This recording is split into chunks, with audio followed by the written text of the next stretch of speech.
A sniper cannot operate without his rifle, but a good treasure hunter can operate without any gadget, only by the use of his knowledge and prowess in decoding treasure codes inside. And welcome back sa ating channel mga katiats para sa ilang minutong treasure marker analysis. Meron tayong natanggap dito, napakagandang mga signs and marker nito. Merong footmark, sa unahan yan ay merong kwadradong bato na parang may takip. Kaya napakaganda nito. Bago tayo mag-umpisa, of course, shout out muna tayo sa ating mga katiats. Alright, shout out tayo kina Alberto Akak, Freddy Soriano, LGB Misor. Shout out din kay UTQ Umbak, kay RG Batak, kay Long Platero, kay Noizal Brin. Shout out din kay Daniel Flores, kay Arnel Lapor, Stephen Wapo Rodriguez, Joji Mairinio, kay Plantabs, JC Forte, Celio Jaom.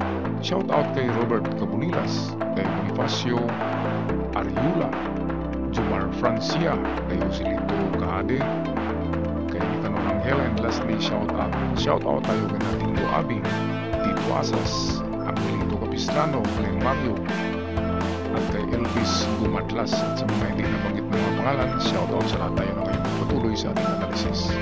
Alright mga katiets, welcome back. Narito ang video ng ating katiets. Atin muna ito panoorin bago natin ito i-partial analysis. 30 ko lang ni sir, southwest, gikuanan sa ang iban pa dito sa ubos. Southwest, 30 ko na, gikuanan ni dyan og kumpas. Kini sir, pasakan ni dito ni, manig kabutan lubak ko dito ibaba. Sir, dito pa sa paan. Pero, ang diri likuran na ni sir, diri, kaingan diri. Naadiri ang, yan sir, naadiri ang atong kuan right footmark, naadiri dito. Ito si dyan kayo mo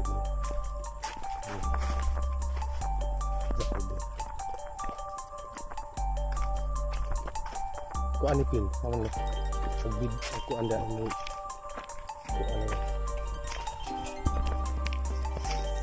aris jasir ang right footmark na kuha maniga sa kumpas sir na northwest 00 siya sir na ano dito ni sir dito ni dito sa bato dito ubos na naka kuan dito naka square na bato dako naka file puro siya naka file ang siminto dako na dito na siya sir yun nga kuan dito pa street ito ubos dito sir pa dako bato din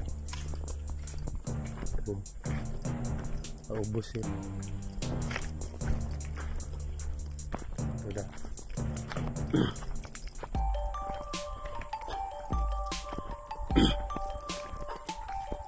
kani may gitudlo sa kuan sir red footmark ini kini nga bato kani siya sir are kani na sir murang jak siminto sir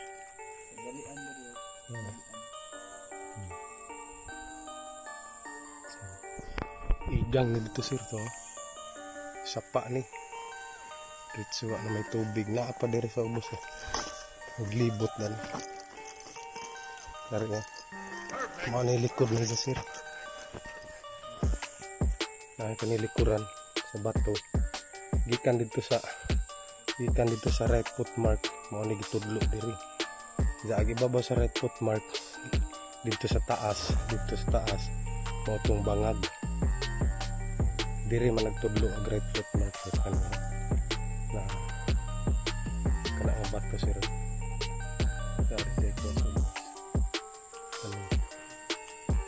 na di kuan man ni jagi kumpas pila ang kumpas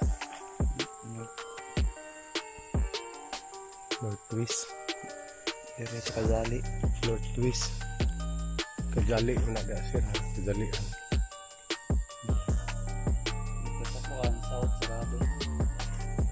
Ang sa kuan Kadto dito sa Bangag sir. South kanto dito. doon sa Nilas, Sandal. Kadtong sa Sandal. Kanto dito. North sarado. North Sirado, North Sijang. Diri ang tudlo ni Jaga Jado. Hindi sarado ko dire. Sirado. South. South.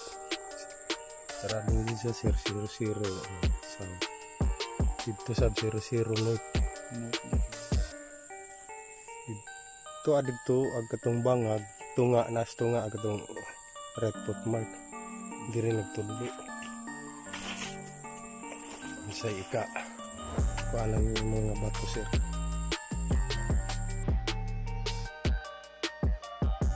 Okay mga katiyats, ito yung footmark na nakita nila at natagpuan din nila ang mga coordinates nito, which is sa bandang kanan nito ay naroon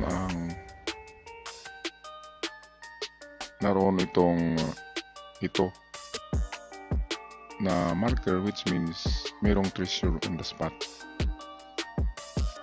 At sa bandang norte naman ito ay ito yung makikita. Ang footmark nito ay narito banda dito, at dito naman yung treasure on the spot sign na bilog. Kaya napakaganda ng site na ito kasi creek, dead creek na siya, pero kapag tag-ulan ay magkaroon ng tubig, kaya maganda. Ito yung likuran ng yung rectangular parang cemented rock na sinasabi ni Katits, at yung footmark ay narito banda. Diyan siya nakaturo. At kapag titingnan natin dito ay makikita natin yung parang may takip na mayroong ganyan. Okay, ngayon atin na to isa-isahin kung saan pwede tayong makakita ng swerte. Okay, napakagaling ng paggagawa ng footmark kasi hindi siya gaanong malaki. So hindi gaanong halata. Pero meron siyang dito. Matigas na bato kasi ito. Kaya kita natin ay kung meron man siyang mga butas-butas ay maliliit lang. Kaya itong dito ay pwedeng man-made yan, which means merong treasure merong item diyan sa unahan. Kaya trace nyo rin itong direksyon na ito. Tingnan nyo itong mga katiyats. Baka ang tinuturo diyan ay yung may treasure on the spot sign. Kung yun talagang tatamaan ito, ibig sabihin legit talaga na marker ito. Okay, so puntahan na natin itong parang rectangular rock na napakaganda tingnan. Ito, dito tayo mauuna. Ito ay hindi na ako mag-recommend na hukayin pa ito, kasi kung nakita nyo, eksakto siya sa sukat ng concrete box. Ang concrete box ay pinakamaliit niyan ay may haba na ay may taas na 2 feet, at ang haba nito ay 3 feet. Kaya pasok ito sa sukat ng mga concrete boxes. Ngayon kung nakita natin ay mayroon na siyang hati, parang takip siya, di ba? So pwedeng nag-crack na yan, kaya madali na lang yan buksan. Dito lang isilsil na parte. Yan, gamitan nyo yan ng mga 4 na silsil dyan para mabuksan yan, kasi baka yan ay merong treasure enclosed, or ito yung cemented rock na pinakita ko sa isang video ko doon sa The Golden Boy. So nandito yung paa, dito yung nabato, ito yata yun, at dito yan nakaturo, at sa may banda raw dito ay naroon ang bato na may butas na treasure on the spot, ang kahulugan. Kaya ito na perimeter yan ay ikutin nyo pa rin yan, kasi cruciform yan. Baka meron pa dito na banda, tingnan nyo rin dyan, baka may nakatago pa dyan. Okay, sa layo na 15 meters, tingnan nyo. Pero ito ay malaking tsansa na meron dito. So wag na hukayin, buksan lang ito. Okay, tingnan natin ang iba pang litrato. Ito yun kapag nakatalikod siya. At magtaka tayo, itong dito ay kwadrado rin. Siguro naputol na ito ng tagal ng panahon ito. Pero itong dito ay hindi pa. So pareho silang mga pahaba na kwadrado o rectangular. Ngayon tingnan natin ang ibang hugis ng mga bato dyan. Wala siyang kapareho. Pero itong dito, meron pa dito nakabaon, no? Parang muhon. So meron ngang anomaly itong lugar na ito. Kasi naiiba ang hugis ng bato ng mga yan.